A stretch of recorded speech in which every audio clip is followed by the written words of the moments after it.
Welcome sa Cloud Movie Recap. Ang palabas na series na ikukwento natin ngayon ay ang Wanda. Halina't simulan na natin. Nagsisimula ang palabas sa isang sanggol na inilagay sa isang uri ng ilalim lupang santuwaryo. Hindi natin alam kung bakit siya naroon, ngunit ang alam natin ay may isang robot na inatas ang alagaan siya bilang kanyang ina. Inalagaan siya ng robot, tinuruan siya ng lahat tungkol sa daigdig, at kalaunan ay binigyan siya ng pangalang Eva. Nang matutong maglakad si Eva, napansin ng robot na kailangan niya ng kalaro kaya binigyan siya ng manika na pinangalanan niyang Mo. Pagsapit ng 6 na taong gulang si Eva, nagsawa na siya sa paglalaro ng manika at gustong magkaroon ng totoong kaibigan. Ngunit sinabi ng robot na makakahanap siya ng mga kaibigan sa ibabaw ng mundo, ngunit hindi pa ngayon ang tamang panahon. Sa kanyang ika-7 kaarawan, binigyan siya ng robot ng isang OMA device na sumusunod sa bawat utos niya at kayang sumagot sa lahat ng tanong. Inutusan ni Eva ang device na buksan ang pintuan ng santuwaryo para makalabas siya at makipaglaro sa iba, ngunit sinabi ng device na makakalabas lang siya kung makapapasa siya sa kanyang huling pagsubok. Dinala siya ng robot sa isang hologram na nagpakilalang Cadmus, at ipinaliwanag nito kung bakit hindi pa siya maaaring lumabas sa mundo. Si Cadmus ang tumulong lumikha ng santuwaryong tinitirhan ni Eva. Ipinaliwanag niyang hindi naligtas ang ibabaw ng mundo, may sakit ang daigdig at kailangan nito ng panahon para gumaling nang wala ang mga tao. Maraming batang gaya ni Eva ang pinalaki sa ilalim ng lupa upang maging ligtas at handa sa hinaharap. Sinanay si Eva kung paano umakyat sa pader, magtanim, magluto, magkwenta, at marami pang iba. Ilang taon ang lumipas, at sa edad na 16, sinabi ng robot na panahon na para kuhanin niya ang pagsusulit na magpapas siya kung handa na siyang umalis sa santuwaryo. Kinakabahan si Eva ngunit may nangyaring hindi pa kailanman nangyari, may narinig siyang kakaibang tunog mula sa isang ipinagbabawal na daan. Pinilit niyang buksan ito at sa kanyang paggalugad ay nakakita siya ng sulat na nagsasabing hanapin siya. Nakakita siya ng maliit na butas patungong ibabaw ngunit hindi siya kasya. Subalit napalitan ng tuwa ang kanyang lungkot nang makakita siya ng isang nilalang. Sumigaw siya para humingi ng tulong ngunit binaril siya ng nilalang, tumakbo pabalik si Eva sa santuwaryo habang hinahabol siya ng nilalang. Nakita ito ng robot at agad na nag-activate ng security protocols, ngunit hindi tinatabla ng bala o laser ang halimaw. Wala nang ibang paraan kaya pinagbuksan ng robot ng pintuan si Eva upang makatakas, habang nanatili siyang harapin ang nilalang. Sa wakas, nakalabas na si Eva sa ibabaw ng mundo. Tumakbo siya sa kagubatan ngunit nawalan ng malay. Pagmulat niya kinabukasan, natuklasan niyang ibang-iba ang mundo sa kanyang inaasahan. Hindi ito tulad ng mga holographic simulations na kinagisnan niya. Nakakasalamuhan niya ang maraming kakaibang hayop at halaman na hindi kayang kilalanin ng kanyang OMA device. Habang naghahanap ng pagkain, nakakita siya ng tao at tumakbo papalapit dito, ngunit nahuli siya ng isang dambuhalang halaman. Nasadyap siya ng taong tinakbuhan niya, na hindi pala tao kundi isang alien. Natakot siya sa una, ngunit nang alisin ng alien ang halaman sa kanyang paa at ininom ang tubig nito, napagtanto niyang wala itong masamang intensyon. Ipinakilala ang alien bilang Render. Sinubukan ni Eva makipag-usap at nagtanong kung may nakita itong ibang taong tulad niya, ngunit matapos uminom ay umalis na lang si Render, hindi siya pinansin. Nang paulit-ulit siyang nagsalita, tinakpan ni Render ang kanyang bibig. Nararamdaman pala nito ang presensya ng isang hunter beast. Nahuli sila ng halimaw gamit ang baril nito at isinabot patiwarik sa puno. Nakaisip si Eva ng paraan para makawala at sa kanyang gulat, nakita niya ang robot na ina sa kampo ng halimaw. Naroon din ang isang malaking behemoth na ang pangalan ay Otto, hindi ito nagsasalita ngunit nakakausap si Eva sa isipan. Nangakong magiging mabait ito kung palalayain siya ni Eva. Pinalaya ni Eva si Otto at nagsilbi itong pang-akit sa halimaw upang habulin ito sa gubat. Naging pagkakataon iyon upang palayain din ni Eva si Render. Bitbit ang walang malay na robot ina, hinanap nila ang daan palabas. Ngunit hinarang muli sila ng halimaw. Sakay sa likod ni Otto, tumakas silang tatlo. Naabot nila ang isang bangin at sa gulat ni Eva, lumipad si Otto para makatakas sa putok ng halimaw, pero hindi raw ito lumilipad, kundi gliding lamang. Hinanap ni Eva sa bag ni Render ang kahit anong makakatulong sa ina niya ngunit pinigilan siya ni Render. Sa halip, binigyan siya nito ng isang gum. Pagkanguya niya nito, naintindihan na niya ang wika ni Render. Binigay pala ito upang patahimikin siya dahil masyado siyang madaldal. Nagising ang robot ina ngunit agad nitong inatake si Render, inakalang kalaban nito. Ipinaliwanag ni Eva ang lahat. Nakita ni Eva ang isang patch sa damit ni Render na sa tingin niya ay pagmamay-ari ng tao. Sinabi ni Render na nakuha niya ito mula sa isang tindahan sa bayan ng Lacey's. Nakipagkasundo si Eva, ibibigay niya ang OMA device kapalit ng pagtulong ni Render na makarating sila sa Lacey's. Sa kanilang paglalakbay, nakarinig si Eva ng sigaw ng tulong sa kagubatan. Natagpuan niya ang isang baby sniper na naipit sa bitag. Binalaan siya ni Render na huwag itong lapitan dahil maaaring may ina ito sa paligid. Ngunit nilapitan pa rin ni Eva upang iligtas ito. Bigla na lamang dumating ang Hunter Beast kaya napilitan silang magtago. Nahuli nito ang baby sniper at lumipad palayo. Sa wakas, narating nila ang Lacey's, ang pinakamagandang lugar na nakita ni Eva sa buong planeta. Ayon kay Render, hindi sila tatanggapin dito dahil hindi sila mamamayan, ngunit may ginaganap na spiderfish race, kaya hindi sila mapapansin. Binihisan sila ng kasuotan ng Lacey's para makihalubilo, habang si Otto ay naiwan sa labas. Natagpuan nila ang tindahan kung saan nakuha ni Render ang patch. Ang may-ari, si Coral, ay ayaw magsalita hanggat hindi siya binabayaran ng 500 shelleks. Wala silang pera kaya pinaalis sila ng tindero. Habang iniisip ni Eva kung paano makakakuha ng 500 shelleks, may isang mamamayan ng Lacey's na nagsabing pwede siyang tumaya sa spiderfish race para kumita. Nagparehistro siya sa karera ngunit wala siyang mahalagang bagay na maipantay. Sa huli, tinaya niya ang robot ina niya. Kung matalo siya, wala na ang kanyang pera at ina. Sa kamalian, napili niya ang pinakamabagal na spiderfish, kaya siguradong talo siya, ayon kay Render, nang magsimula ang karera. Ngunit nakahanap ng paraan si Eva para makipag-ugnayan dito gamit ang kanyang isipan upang hikayatin ito, at sa nakakagulat na pangyayari, nanalo ang kanyang spiderfish sa karera. Ang pagkapanalo sa karera ay nangangahulugang panalo rin siya sa pastahan, kaya napanalunan ni Eva ang 500 shell at ibinalik ito sa kanya ng kanyang robot na ina. Ibinigay niya ang pera kay Rev Ender upang ingatan. Kinabukasan ng umaga, pupunta sila sa tindahan ni Kay Uncle upang bayaran siya para sa impormasyong kailangan ni Eva. Dumating ang gabi, at maaaring matagpuan sila anumang oras ng Hunter Beast.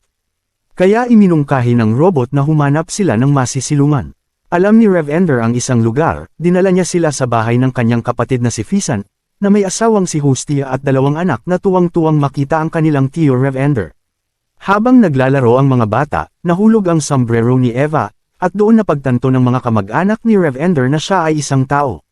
Ipinaliwanag ni Rev Ender kung paano niya natagpuan si Eva at tiniyak sa kanila na hindi siya mapanganib. Pagkatapos nilang maghapunan, nagpasya si Rev Ender na umalis muna sa gabi ngunit nangakong babalik kinabukasan ng umaga, iniiwan sina Eva at robot sa bahay. Sinabi ni Hostia kay Eva na unang beses pa lang niyang nakitang halos ngumiti si Rev Ender mula nang makasama siya.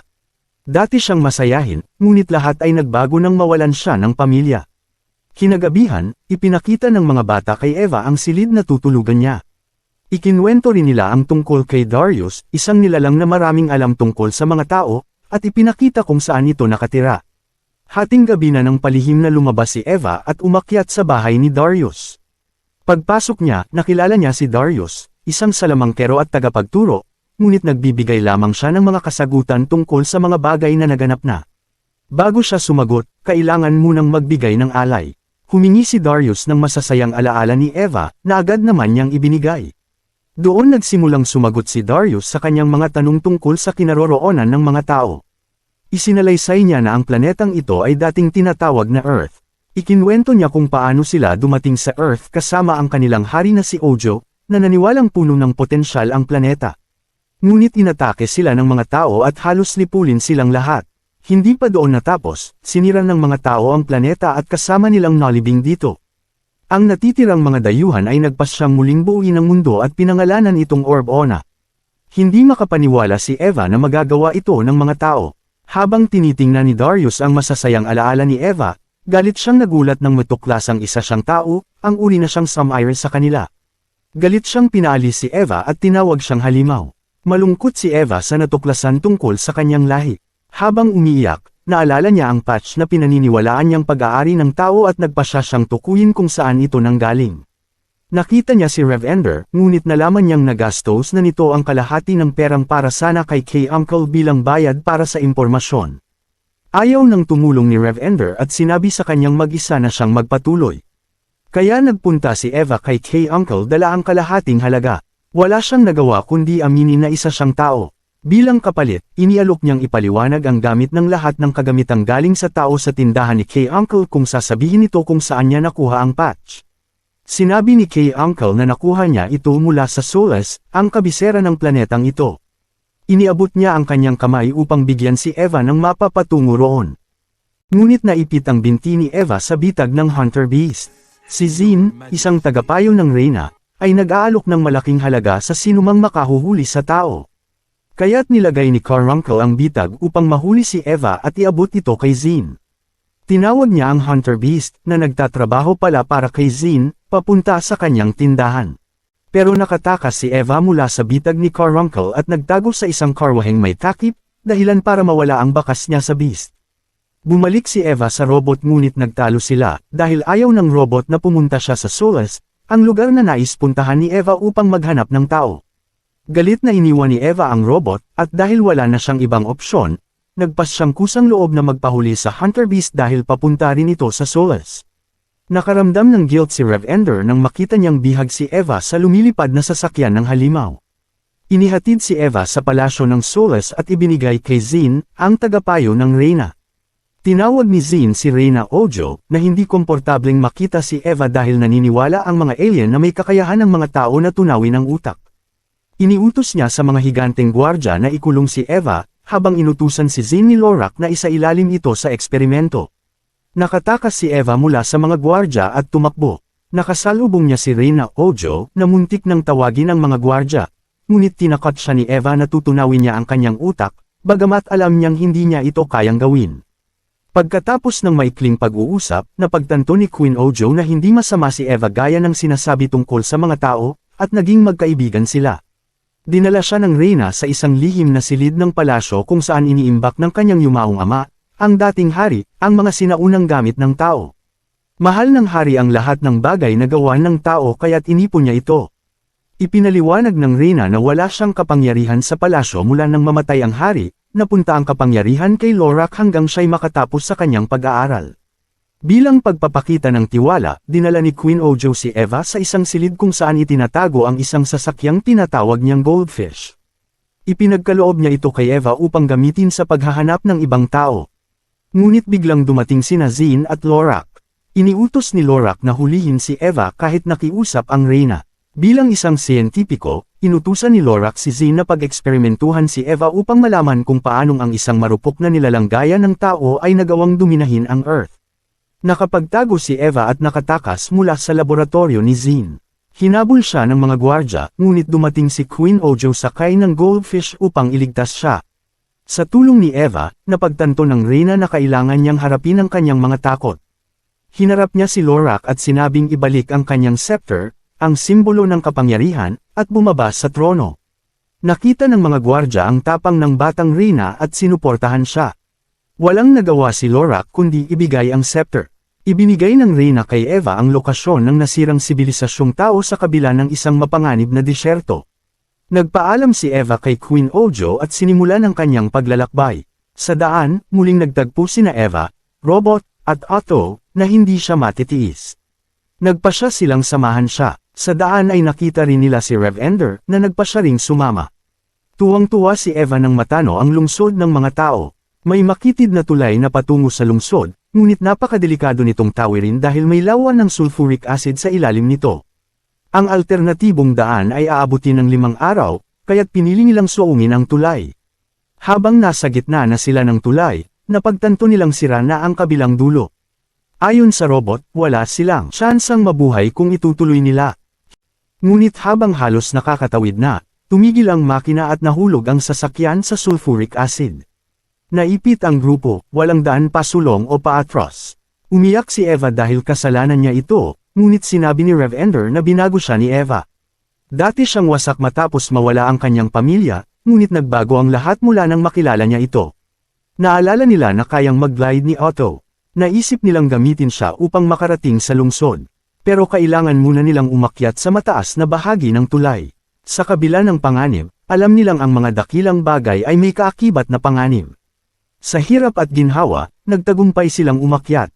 Pagkatapos, sumakay silang lahat sa likod ni Otto at ginlide sila papasok sa lungsod.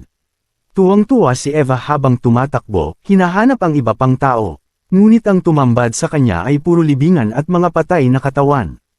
Umiyak siya nang marealize niyang siya na lang ang natitirang tao sa mundo. Biglang dumating ang Hunter Beast at inatake si Eva. Ngunit pinrotektahan siya nina Otto, Robot, at Rev Ender. Sinabihan nila si Eva na tumakas at mabuhay.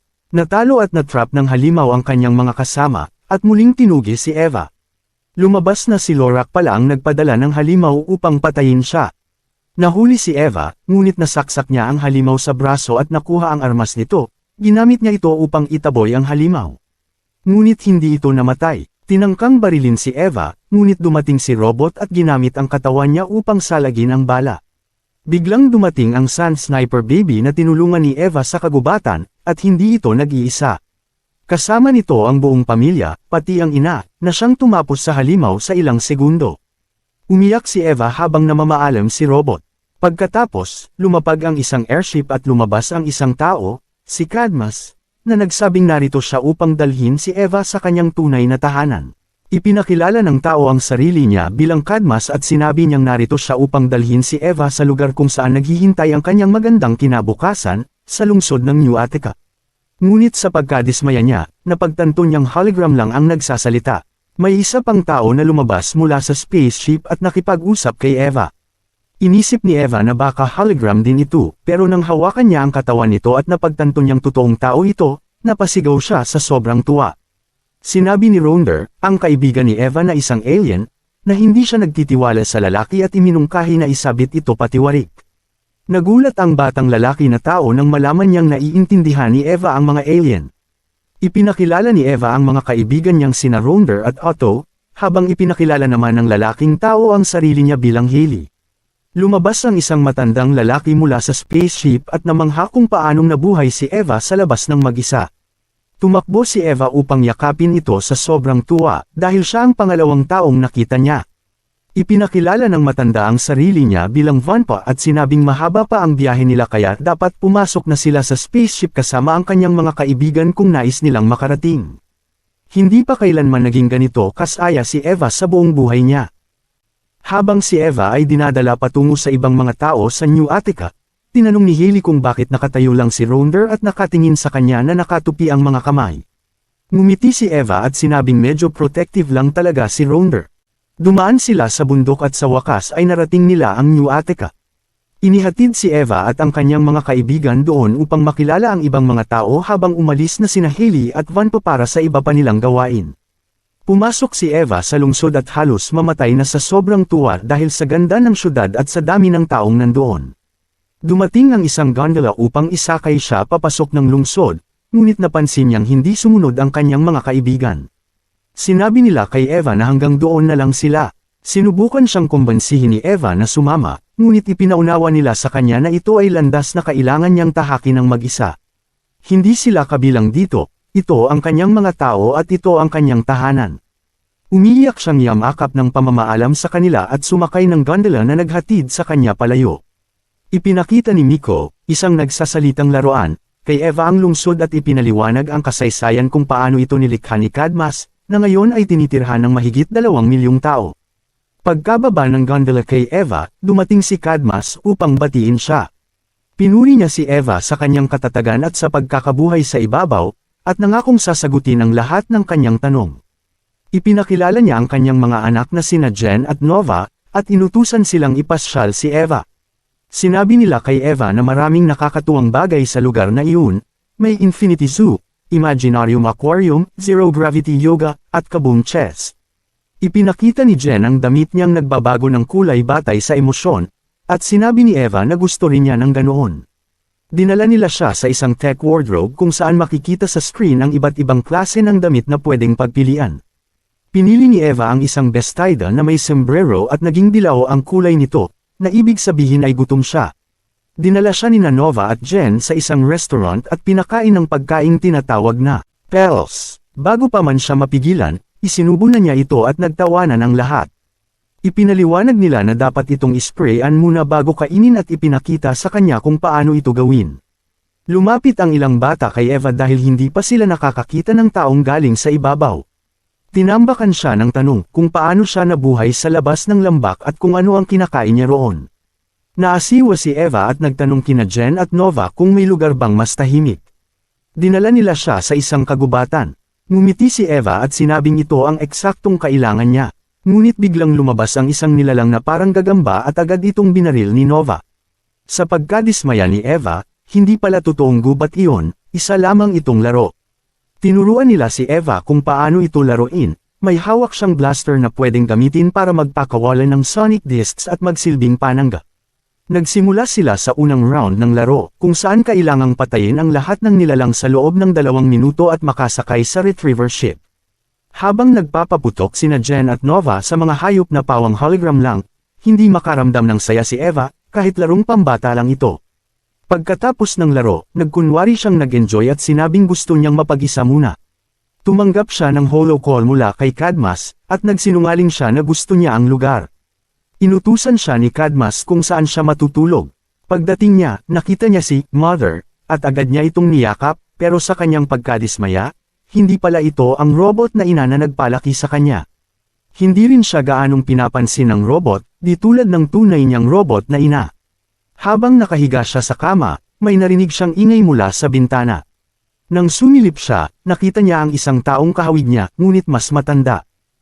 Tumalon ang tao sa isang talon, at nang sundan siya ni Eva, nagulat siya nang makita ang isang santuaryo sa likod nito. May mga taong naroon at sinabi sa kanya na hindi siya dapat nandoon. Ngunit sinabi ng babaeng kamukha niya na ayos lang dahil siya mismo ang nag-anyaya kay Eva. Ipinakilala ng babae ang sarili niya bilang Eva 8 at inihayag na sa parehong santuaryo rin siya ipinanganak, kaya sila magkamukha. Ang ibang tao roon ay ipinanganak din sa mga santuaryo, ngunit sa iba't ibang henerasyon. Ipinakilala ni Eva 8 ang kanyang munting pamilya, si Violet na isang botanist, si Kai na computer wizard, at si Xander. Ipinahayag nila na nananatili sila sa santuaryong iyon dahil nais nilang maging malaya. Ang mga tao sa New Attica ay ipinalit ang kanilang kalayaan para sa kaginhawaan, isang kaginhawaan na ginawa ni Cadmus upang bulagin sila sa katotohanan. Pagkatapos kumain, dumating ang isang robot mula kay Cadmus para sabihing huli na si Eva ng 1 oras sa kanyang pulong sa mga siyentipiko. Nagpa siya si 8 na sumama kay Eva, dahil itinuturing na niya itong kapatid at hindi siya nagtitiwala kay Cadmus dahil sa hindi pa alam na dahilan. Habang tinatawagan ni Cadmus ang kanyang mga siyentipiko, narinig ni Eva ang tinig ni Otto at Ronder, mga kaibigang alien niya, na nagsasalita sa kanyang isipan. Sinabi nilang bihag sila at hindi mabuti si Cadmus. Nang dumating si Cadmus, palihim na umalis si Eva gamit ang paumanhing may sakit si Eva 8. Sinabi ni 8 na alam niya kung saan maaaring ikinulong ni Cadmus ang kanyang mga kaibigang alien, sa isang maze ng tunnels. Umaasa silang matutulungan sila ni Violet sa pamamagitan ng mapa. Kinausap ni 8 ang kanyang pamilya at sinabihan silang lumikas. Kinuha niya ang mapa kay Violet na magdadala sa kanila sa kinaroroonan ni Otto at Ronder. Dinala sila ng mapa sa laboratorio ni Cadmus kung saan nakita nila ang maraming kakaibang robot na lumalabas. Pumasok sina Eva at 8 sa lab at nakita si Otto na nakatali sa isang tube.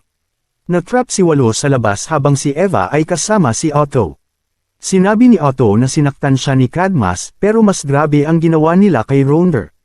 Tinanong ni Eva kung ano ang magagawa niya, at sinabi ni Ronder na dalhin siya pauwi sa Fonace. Biglang dumating ang isang robot sa lab kaya nagtago si Eva. Ang robot ay nagsimulang i-transport ang mga kaibigan ni Eva at ibang bihag na alien papunta kay Cadmus. Dinala ang mga bihag sa isang lihim na silid kung saan tinawag ni Cadmus ang kanyang mga board members para sa isang pulong. Sinabi niyang ang pag-uusap nila ay dapat manatiling lihim. Nagtago si Eva at nagdesisyong i-record ang lahat. Ibinunyag ni Cadmus na sa loob ng 1 buwan, mauubusan ng pagkain ang New Attica, milyon ang mamamatay, at maaaring ito na ang katapusan ng sangkatauhan. Natuklasan ni Eva na pinanatili ni Cadmus at ng kanyang board members ang kolonya sa New Attica gamit ang enerhiya mula sa core ng Earth sa pamamagitan ng thermal vent para sa mga vertical farms. Ngunit ang kanilang biome ay unti-unting nasisire dahil sa hindi matukoy na pathogen. Nanganganib na silang mavisak, ngunit sinabi ni Cadmus na may solusyon siya. Gumawa siya ng mga battery ng patrol units na tinatawag na autoritons, upang pigilan ang kaguluhan. Ngunit ang pinakamahalaga, mayroon siyang plano upang mailigtas ang kolonya. Ipinakita niya sa board ang mga alien na nahuli niya. Ayon sa kanya, may makapangyarihang pinanggagalingan ng enerhiya ang mga alien, isang enerhiya na nagbibigay ng bagong buhay, bagong species, at panibagong sigla sa kalikasan. Ayon sa kanyang pag-aaral, ang enerhiyang ito ay may kakayahang iligtas ang New Attica. Sa wakas, natagpuan na raw niya ang compass patungo rito, isang tao na kayang makipag-ugnayan sa mga alien gamit ang telepathy. Ang taong ito ay si Eva. Alam pala ni Cadmus na pinapanood siya ni Eva. Hinarap siya ni Eva at sinabing hinding-hindi siya tutulong. Tumakbo siya papunta kay Rhonda pero wala na itong malay. Sinabi ni Cadmus na ginawa lang niya ang kinakailangan para mailigtas ang kanilang lahi. Mula sa impormasyong nakuha niya kay Rhonda sa pamamagitan ng pagpapahirap, at sa kakayahan ni Eva, matutunton niya ang pinagkukunan ng enerhiya at muling mailigtas ang sangkatauhan. Ngunit itinulak siya ni Eva at mabilis na pinalaya sina Otto at Rhonda. Sa pagtakas, nakasalubong nila si Violet na tumulong sa kanila.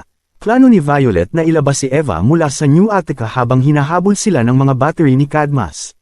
Dumating si Aid sakay ng gondola para iligtas sila. Dinala sila ni Violet sa Tiver Town, ang tanging daan palabas ng New Attica.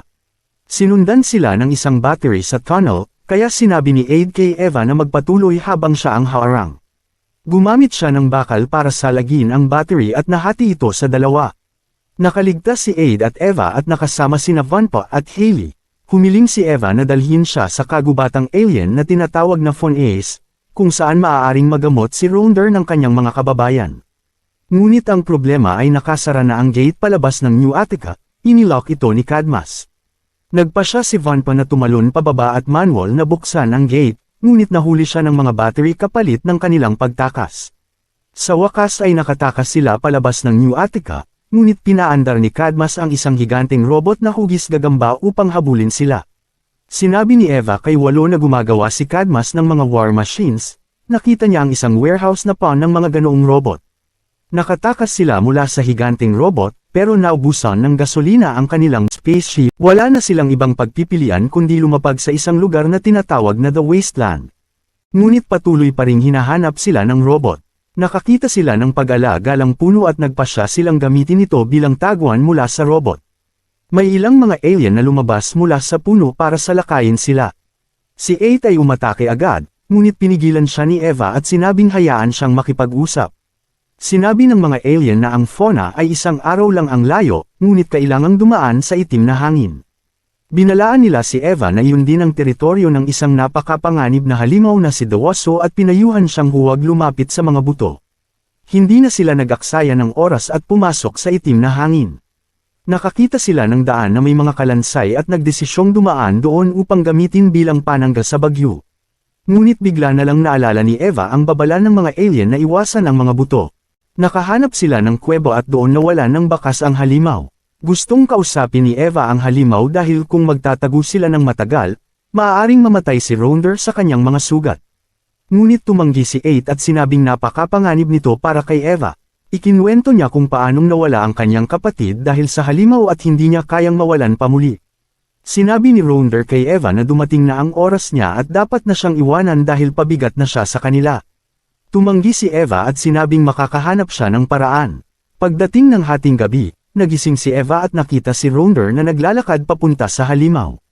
Plano ni Rhonda na ayalay ang sarili para makaligtas ang kanyang mga kaibigan. Habang nagtatalo sila, sinubukan ni Eva na kausapin ang halimaw gamit ang telepatiya. Sinabi niyang hindi sila kaaway at kaibigan sila. Lumabas ang halimaw at napagtanto ni Eva na pinuprotektahan lang nito ang kanyang mga magiging anak. Tiniyak niya sa halimaw na wala silang balak manakit, may sakit lang ang kaibigan niya at gusto niyang pauwiin ito. Ngunit bigla na lamang sinubukan ng halimaw na patayin si Eva gamit ang buntot nito. Mabilis namang dumating si Aid at sinaksak ang halimaw sa tiyan. Sinabi ni Aid na hindi nito pinuprotektahan ang anak kundi plano nitong ipakain si Eva sa mga iyon. May mga nilalang talagang hindi maaaring kausapin. Matapos ang mahabang paglalakbay, sa wakas ay nakarating sila sa bayan ni Rhonda, ang fauna. Ang lahi ni Rhonda ay tinatawag na Cerulins. Sumigaw si Eva, humihingi ng tulong dahil emergency ito. Ngunit pinayuhan sila ng mga gwardya ng fauna na umalis dahil hindi sila tumutulong sa mga tao. Sinabi ni Eva na hindi siya ang nangangailangan ng tulong kundi si Rhonda na kapwa nila lahi. Ngunit sinabi ng pinuno na hindi na tinatanggap ng fauna si Rhonda. Ikinuwento ni Ronder kay Eva na may gamot sa fauna na maaaring makapagpagaling sa kanya. Gustong kausapin muli ni Eva ang pinuno pero tumutol si 8. Sinabi niyang kapag may nangyari kay Eva, wala na siyang matitirang pamilya. Siya at si Hailey ay naghanap ng panggatong at iniwan kay Eva ang pagbabantay sa mga kaibigan nila. Ngunit hindi kayang hayaang mamatay ni Eva si Ronder kaya nagpasya siyang pumasok sa fauna ng palihim. Nagbihis si Eva na parang isa sa mga Cerulin at nakapasok. Itinuro sa kanya ang lugar kung saan nandoon ang gamot. Nang makapasok siya sa gusali, nahirapan man siya, nahanap niya ang gamot sa isang garapon. Ngunit may nakakita sa kanya at pinatunog ang isang tambuli bilang babala. Napalibutan siya ng mga gwardya ng fauna.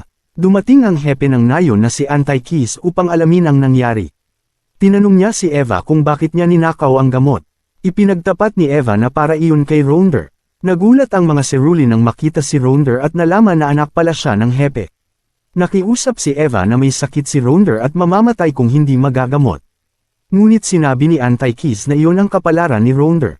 Ipinatapon sila sa disyerto. Sumagot si Eva at hinamon siya kaya nagpa siya ang pinuno na sumailalim sila sa pagsubok ng katotohanan. Sinabi niyang kailangan nilang kunin ang kowa upang simulan ang proseso. Ipinagtapat ni Ronder na ang kowa ay nasa mga ulap.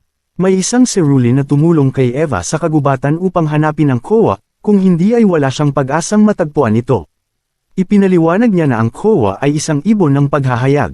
Ang Cerulin ay ipinakilalang si Azura. Tumunog siya ng tambuli at may dumating na lumilipad na balyena. Sumakay sila at dinala sila nito sa ulap. Tinanong ni Eva kung saan nila makikita ang kowa. Ipinaliwanag ni Azura na ito ay kusang lumalapit, tulad ng katotohanan, minsan ay nasa harapan mo na pero hindi mo pa rin nakikita. Habang sinusunod ni Eva ang utos na huminga ng malalim, biglang lumitaw ang kowa. Gagamitin ito ng pinuno upang husgahan si Ronder. Kapag pumasok ang ibon ng katotohanan sa bibig ng isang tao, ang lalabas lamang ay purong katotohanan. Pumasok ang ibon sa bibig ng pinuno at ikinwento niya kung paanong pinagtaksilan sila ni Ronder sa panahon ng pangangailangan. Panahon ng migrasyon noon nang dumaan ang malakas na hangin sa nayon nila. Marami ang nawala ng mahal sa buhay. Ngunit ayon sa paniniwala ng mga Cerulin, dapat ay sama-sama sila palagi. Si Ronder ang kanilang tagagabay sa paglalakbay, ngunit iniwan sila nito. Ipinagtapat ni Ronder ang kanyang panig na nawalan siya ng asawa at anak sa hangin at hindi niya kinaya ang sakit kaya siya umalis. Pumasok din ang ibon sa bibig ni Eva at sinabi niyang si Ronder ay parang ama sa kanya. Ngayon ay kailangan siya ni Ronder bilang isang ama, kaya nakiusap siyang iligtas ito. Naantig ang pinuno sa kanyang mga salita at iniutos sa kanyang mga tauhan na iligtas ang anak niya. Kinabukasan, nagdiwang ang buong nayon sa pagbabalik ni Ronder. Ngunit umalis si 8, malungkot, at sinabi niyang nasaktan siya nang tawagin niyang pamilya si Ronder. Nagsimula ang kasayahan, sumasayaw ang lahat at nagtatapon ng mga bulaklak sa paligid ng nayon. Ngunit naputol ang kasiyahan nang makita nila ang mga makinang pandigma ng tao na papalapit. Agad naglikas ang mga tao. Nakita ito ni 8 mula sa malayo at bumalik sa nayon upang tulungan si Eva. Inatake ng mga war machine ang mga taga-nayon. Upang iligtas sila, inakay ni Eva palayo ang mga makina mula sa Cerulins. Dumating si Cadmas na may dambuhalang spaceship at dinakip sina Eva at 8. Gusto niyang gamitin si Eva upang mahanap ang source na makapagliligtas sa lungsod ng Attica. Nakalabas si Eva sa spaceship ni Cadmas at narinig niya ang boses ng source na tinatawag siya. Sinundan niya ito at natagpuan ang puso nito, ngunit bigla siyang bumagsak at namatay. Nagsisimula ang episode na ito kay Cadmas, na sa wakas ay nakuha na ang pinagmumula ng enerhiya na balak niyang gamitin para iligtas ang kanyang mga tao mula sa gutom. Nang bumagsak ang sibilisasyon, iniligtas ni Cadmas ang maraming tao at lumikha ng isang lugar na tinawag niyang New Attica, isang lugar na may pagkain at ligtas ang mga tao mula sa mga alien. Ngunit sa kasamaang palad, hindi na tumutubo ang kanilang mga pananim. At hindi na magtatagal, magugutom ang buong bansa. Ngunit ang pinagmula na nakuha ni Cadmas ang tanging makapagpapabalik sa paglago ng mga pananim at makapagliligtas sa kanyang bagong bayan. Alam ni 8 na masama si Cadmas dahil mali ang kanyang mga pamamaraan sa pagkuha ng gusto niya. Sinisisi niya si Cadmas sa pagkamatay ni Eva. Ngunit sagot ni Cadmas, sasabihin niya sa mga tao kung paano pinangunahan siya ni Eva sa pinagmulan at palagi siyang maaalalang isang bayani. Pinipilit ni Cadmas na kalimutan na lang ni 8 ang nangyari at unahin ang kinabukasan. Ngunit tumatanggi si 8 na magpanggap na parang walang nangyari. Balak niyang ipaalam sa lahat ng tao sa New Attica ang mga ginawa ni Cadmus at kung sino talaga siya. Dahil dito, napilitan si Cadmus na itapon si 8 sa disyerto para mamatay. Pero nakaligtas si 8, nabasag niya ang kanyang pusos at naglakad ng ilang araw hanggang makarating siya sa New Attica. Nagulat ang mga Sanctuary-born nang makita siya. Sinubukan ni 8 makapasok sa pangunahing lungsod para balaan ang mga tao tungkol kay Cadmus, ngunit sinabi ng kanyang mga kaibigan na hindi siya makakapasok dahil isinara ni Cadmus ang mga tarangkahan mula sa loob. Nabigla sila nang malaman na si Cadmus pala ang may kasalanan sa pagkamatay ni Eva. Hindi sumuko si 8 at gumawa ng napakapanganib na hakbang, umakyat siya sa napakataas na bundok upang makarating sa isang imburnal na tuwirang papunta sa lungsod. Sa wakas nakapasok siya, ngunit paon ang lugar ng mga robot ni Cadmus. Pinipilit ng mga robot ang mga tao na pumasok sa kanilang mga bahay at nalulungkot ang lahat dahil hindi sila bibigyan ng pagkain o rasyon ngayong gabi. Dalawang bata ang tumangging sumunod at bago pa sila piliting ipasok, lumabas si 8 at hinarap ang robot. Pinutol niya ang mga braso nito at winasak gamit ang isang saksak sa dibdib. Dinala niya ang mga pyesa ng robot sa kanyang mga kaibigan para magamit nila ito upang makapasok sa sistema ni Cadmus. Nang makuha nila ang access, nakita nila ang lahat ng security cameras at natunto ng bawat galaw ni Cadmus. Napansin ni Cadmus na papalapit na si 8 kaya gumamit siya ng sasakyan at tumakas papunta sa mga imburnal. Nahuli siya ni 8, ngunit nalaman niyang nalinlang lamang siya dahil hologram lang ang nahuli niya. Si Cadmus ang lumikha ng New Attica kaya may mga mata siya sa lahat ng sulok at alam niya ang bawat plano ni 8. Alam ni 8 na kung talagang balak ni Cadmus gamitin ang pinagmulan para iligtas ang mga pananim ng New Attica, sana'y nagawa na niya ito noon pa. Pero sagot ni Cadmus, kailangan pa niyang pag-aralan at kontrolin ang enerhiya nito. Binalaan niya si 8 na itigil ang pag-aaklas at sumama sa kanya. Kinabukasan, tinipon ni Cadmus ang lahat ng tao sa New Attica at sinabing may ibabahagi siyang masasakit na katotohanan. Nagsinungaling siya, sinabing tumigil ang pagtubo ng mga pananim dahil sina 8 at mga Sanctuary-born ang umano'y nagkontamina ng mga halaman. Pinatayo niya si 8 sa harap ng karamihan at binigyan siya ng script para umamin sa isang bagay na hindi niya ginawa. Ngunit sa gulat ni Cadmus, sinabi ni 8 ang totoong nangyari. Inihayag niyang si Cadmus ang tunay na salarin. Nilason niya ang isipan ng mga tao sa pamamagitan ng mga pangako ng walang katapusang kasaganahan. Tinatrato niya sila na parang mga bata at ikinukulong sa dilim para walang makita. Ipinahayag ni 8 na ilusyon lamang ang maganda at masaganang buhay na kanilang nararanasan dahil gawa ito ng mga computer ni Cadmus. Hindi tunay ang araw na nakikita nila. Hindi ito paraiso kundi isang bilangguan. Ang tunay na paraiso ay nasa labas, kulay at tanawin hindi kayang kopyahin ng mga screen. Isang tunay na araw na mas maganda kaysa anumang liwanag na nakita nila. Iyon ang mundo na para sa kanila, ang kanilang pinagmulan at kinabukasan. Panahon ng takasan nila ang bilangguan at bumalik sa kanilang tunay na tahanan. Nadakip si Cadmus at ikinulong, ngunit sinabi niya kay 8 na ang mga alien sa labas ay konektado sa pinagmulan at hinding-hindi sila papayag na sirain niya ito. Ngunit sagot ni 8, gagamitin niya ang kapangyarihan ng pinagmulan bilang sandata at papatayin niya ang lahat ng alien. Sa kaibuturan ng kagubatan, nalaman nating hindi patay si Eva. Nagising siya at nagulat sa pag-abo ng kanyang buhok. Nalungkot siya dahil hindi niya naprotektahan ang pinagmulan mula kay Cadmus. Simula nang alisin ni Cadmus ang pinagmulan, namatay ang lahat ng halaman sa kagubatan. Narinig niya ang isang umiiyak na tinig, isang inabandonang ibon. Isinauli niya ito sa ina nito, ngunit sinalubong siya ng isang salamangkero na akala niya ay si Darius. Ngunit nagpakilala ang lalaki bilang Ares, ang kambal ni Darius. Sinabi niya kay Eva na huwag sumuko. Ang hinaharap ay hindi nakatakda. Nasa kanya ang kapangyarihang baguhin ito, basta't mayroon siyang tapang gawin ang unang hakbang. Sinabi ni Ares na kailangan niyang makipagkita kay Queen Oho. Dinala siya ng mga ibon kay Ronder. Masaya silang nagkita muli at sinabi ni Eva ang mensahe ng salamangkero at kung paanong si Queen Oho ang makatutulong upang mailigtas nila ang mundo. Dinala siya ni Ronder sa kanilang nayon, kung saan naghihirap ang kanyang mga tao dahil sa taggutom. Nakausap ni Eva ang ama ni Ronder, ang pinuno ng species nilang Cerulin. Tinanong niya kung paano siya maaaring makipagkita kay Queen Oho, ngunit sinabi nitong hindi maaari dahil sinisisi ang mga tao sa pagkamatay ng kagubatan. Kung magpapakita siya sa Soulless, agad siyang ikukulong. Sagot ni Eva, kaibigan niya ang Reyna at hindi siya pababayaan. Ngunit sagot ng nakatatanda, baka hindi na siya reyna sa lalong madaling panahon. Ginagamit ni Chancellor Lorak ang pangyayari upang agawin ang kapangyarihan.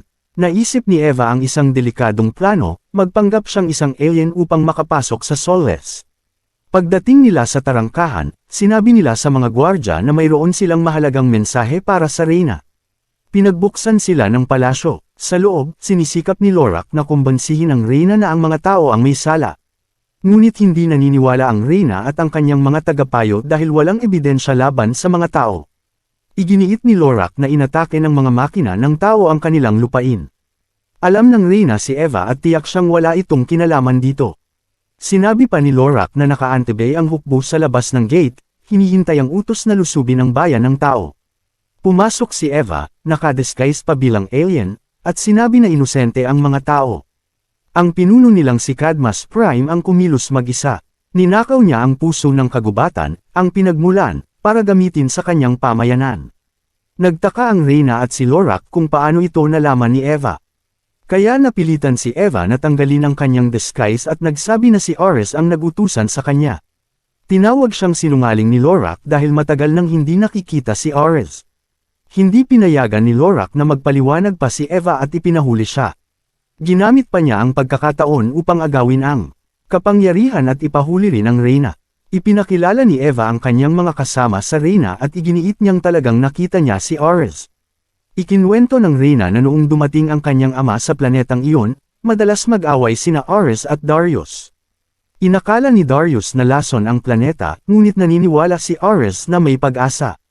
Umalis si Ares mahigit 150 taon na ang nakalilipas upang hanapin ang tulay sa pagitan ng mundong noon at mundong maaaring maging bago. Nagtaka ang reyna kung paano nakuha ni Cadmus ang pinagmulan dahil ginamit ng kanyang ama ang World Launcher upang itanim ang puso ng kagubatan sa pinakamalalim na bahagi ng planeta. Ngunit ipinaliwanag ni Eva na hindi nakarating ang pinagmulan sa core, bumagsak lang ito sa isang sanctuary. Kaya pala mabagal ang paglago. Tinanong ni Eva kung paano nila may hahatid ang pinagmulan sa core, at sagot ng reyna, si Advisor Zen ang makakasagot. Naisip nila ang paraan para makalabas ng selda sa pamamagitan ng pagtulak kay Gargo papasok sa isang maliit na butas sa pinto ng kulungan, at siya ang tumulong upang mabuksan ito. Nahuli sila ng mga gwardya at nagsimulang habulin, pero sinalubong sila ni Retimus, isang tapat na lingkod ni Reyna Oho, at pinabagsak ang mga gwardya. Si Rites ay kapatid ni Bishop. Tinanong siya ni Reyna Oho kung alam niya kung saan sila makakahanap ng mga tagapayo. Pagkaraan nilang matagpuan si tagapayo Zin, sinabi nito na para maibalik ang paglago sa lupa, kailangang may hatid ang pinagmumulan ng enerhiya patungo sa ubod ng planeta. Kung wala ang world launcher ni Haring Oho, imposibleng magawa iyon. Habang nag-iisip sila ng paraan, ibinahagi ni Eva ang tungkol sa thermal vent na nakita niya sa New Attica, at iyon ay diretso ang daan papunta sa ubod ng planeta. Kaya kailangan nilang pumasok sa New Attica, makuha ang pinagmulan, hanapin ang vent, at may hatid ang puso sa core bago maunahan sila ng hukbo ni Lorak. Nakarinig sila ng mga kampana, hudyat na natuklasan ng mga gwardya ang kanilang pagtakas. Dinala sila ni Queen Oho sa isang lihim na labasan, ngunit sarado ito. Dumating si Chip, isa pang tapat na kawal ng reyna, at binuksan ang daan sa pamamagitan ng pagbasag sa pinto. Nakarating sina Lorak at ang kanyang hukbo sa silid, ngunit hinarang sila ni Rites at Ronder. Nabuksan ni Chip ang pintuan ng lagusan, at habang tumatakas sila, sinubukan ni Lorak na paputukan sila, ngunit pinigilan siya ni Zin. Binalaan ni Zin si Eva na ang pinagmumulan ng lakas ay dapat palaging nasa sisidlan at hindi niya ito dapat hawakan ng direkta. Makalipas ang ilang sandali, pinamunuan ni Lorak ang mga bantay ng palasyo palabas ng tarangkahan upang atakihin ang pamayanan ng mga tao. Sinimulan na nina Eva at ng kanyang grupo ang kanilang paglalakbay. Kailangan nilang mauna sa New Attica bago dumating si Lorak. Ngunit mas nauuna pa rin ang hukbo ni Lorak dahil hindi sila nagpapahinga. Muling nagkita sina Eva, Otto, at Vanpa. Masaya siya dahil kaya na nilang mauna sa New Attica dahil kay Otto, ngunit ipinaalala ni Ronder na hindi lahat sila kasya sa likod ni Otto. Nagsuggest si Vanpa na kailangan nila ay isang barko, at alam niya kung saan makakakuha, sa lugar na tinatawag na Lis. Nagpasya silang magpunta roon. Pagdating nila sa Lis, nakita nila ang mga sundalo ni Lorak na naglalagay ng mga wanted poster ni Eva at ng kanyang mga kaibigan, kalakip ang gantimpalang 1,000,000 shellac sa sinumang makapapatay sa kanila. Nag-disguise sila para makapasok sa list. Pinuntahan nila si Krunkle, ang tanging nakakaalam kung nasaan ang barko, ngunit ngayon ay nagtatrabaho na siya para kay Lorak at kinokolekta ang ari-arian ng mga tao. Tinanong siya ng mga mamamayan tungkol sa reyna, ngunit nagsinungaling si Krunkle na iniwan na sila ng reyna. Nagalit ang reyna dahil nilalapastangan ni Krunkle ang pamana ng kanyang ama at tinangkang harapin ito, ngunit pinigilan siya para hindi masira ang kanilang plano. Ipinadala ng reyna sina Eva at Rites upang kausapin si Krunkle. Sinubukan nilang linlangan siya sa pagsasabing ipinadala sila ni Lorak para ihatid sila sa barko. Hindi naniwala si Krunkle kaya tinakot siya ni Rites. Nilito sila ni Krunkle sa pagsasabing si Eva ang pumatay sa kapatid ni Rites. Nakatakas siya at tinawag ang mga bantay upang atakihin sila. Sinabi ni Retimus kay Eva na protektahan ang reyna habang siya ang haharap sa mga bantay. Sinabi ni Eva sa reyna na nabunyag na sila, kaya dinala sila ni Ronder sa isang kaibigan, si Hostia, upang magtago. Dinala sila ni Hostia sa lakas, kung saan nakaparada ang bark ng tao, ngunit kailangan muna nilang lampasan ang napakaraming bantay. Naisip ni Hostia ang isang mahusay na plano, itinago niya sila sa loob ng isang malaking kahon at sinabi sa mga bantay na ito ang regalo niya para sa kanilang pagsisikap sa digmaan. Pinayagan siyang makadaan kasama si Otto. Pagkalampas, lumabas sila mula sa kahon at palihim na pumasok sa barko. Sa loob, muling nagkita sina Eva at Hailey na nagtatago doon. Sinabi ni Hailey na hindi nila mapapalipad ang barko dahil nawawala ang equilibrium inverter. Dumating si Krunkle kasama ang mga bantay at ipinakitang nasa kanya ang equilibrium inverter, pati na si Retimus bilang bihag. Habang ipinautos niyang hulihin sila, umatake si Otto mula sa likuran, dahilan para mabitawan ni Krunkle ang inverter na nahulog sa lawa. Tumalon si Otto upang kunin ito, at samantala ay iniligtas ni Eva si Rites habang ang iba ay tumakbo papasok sa barko. Naibalik ni Otto ang inverter at ibinigay kay Vanpa upang paganahin ang barko. Habang paalis na sila, may isang bantay na gumamit ng tali upang pigilan ang paglipad ng barko. Nagdesisyon ang reyna na gawin ang isang napakalaking panganib. Tinawag niya ang lahat ng mamamayan ng Lys at sinabi kung paano inagaw ni Lorak ang kanyang trono. Hindi na siya magtatago, matatakot, o mamumuhay sa dilim. Nakiusap siya sa mga tao na tulungan sila at lumaban para sa kanilang kalayaan. Dumating naman ang dalawang bantay at sinubukang arestuhin ang reyna, ngunit nagalsa ang mga mamamayan upang ipagtanggol siya. Pinutol nila ang mga lubad na pumipigil sa barko. Pinalaya ni Eva si Rites, at lahat sila ay sumakay sa barko. Ngunit nagpa siya ang reyna na manatili sa Lys upang pamunuan ang kanyang mga tao. Ipinadala niya si Rites kasama nina Eva upang siguraduhin na magtatagumpay ang kanilang misyon. Pagdating nila sa hangganan ng New Attica, nalaman ni Eva na buhay pa si Aid, ngunit nagpas siyang mag-isa siyang makipagkita dahil galit si Aid sa mga alien. Masaya silang nagkita muli. Ipinahayag ni Eva na kailangan nilang dalhin ang source sa thermal vent upang mailagay sa core. Ngunit iba ang plano ni Aid, na hindi magugustuhan ni Eva. Inaresto siya ni Aid, sinasabing na impluwensyahan na siya ng mga alien. Nalaman ni Eva na si Aid na ngayon ang namumuno sa New Attica. Nahak niya ang mga robot ni Cadmus at ginawang hukbo para sa digmaan. Sinabi ni Eva kay Aid na paparating ang napakalaking hukbong alien, at kung hindi nila mailalagay ang source sa core, mamamatay silang lahat. Ngunit sinabi ni Aid na narito na ang hukbo. Plano ni Aid na lipulin ang lahat ng alien bago muling maitayo ang kanilang mundo. Tiningnan ni Eva ang paparating na mga nilalang at nakita niyang hindi ito ang hukbo ni Lorak, kundi mga inosenteng alien lamang na nagpunta roon dahil naroon ang source. Sa kabila nito, pinaputukan sila ni Aid at tinamaan ang isang inang alien, dahilan para tawagin ni Eva si Aid na halimaw. Kinausap ni Eva ang mga alien sa pamamagitan ng telepatiya at hiniling na umalis sila para sa kanilang kaligtasan. Sinunod ito ng mga alien na ikinagulat ng mga tao. Sa kasamaang palad, dumating na rin ang hukbo ni Lorak para sa digmaan. Sinabi kay Aid na mas malaki ang hukbo ni Lorak, ngunit kumpiyansa siya na nasa plano pa rin ang lahat. Nagsimula ang labanan sa pagitan ng hukbo ni Lorak at hukbo ni Aid, habang sina Eva at ang kanyang mga kaibigan ay gumagawa ng paraan upang makalusot sa New Attica at mabawi ang source gamit ang isa sa mga makina ni Cadmus. Lumalamang ang hukbo ni Lorak dahil mas malaki at mas malakas ito, kahit pa napaka-advance ng mga armas ni Aid. Dahil dito, inutusan ni Aid ang lahat ng tao sa New Attica na lumikas dahil nakalusot na ang mga alien sa kanilang lungsod.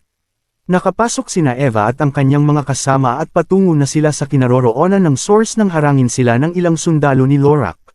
Sinabi ni Rites na hanapin nila ang source at mag-isang hinarap ang mga higanti.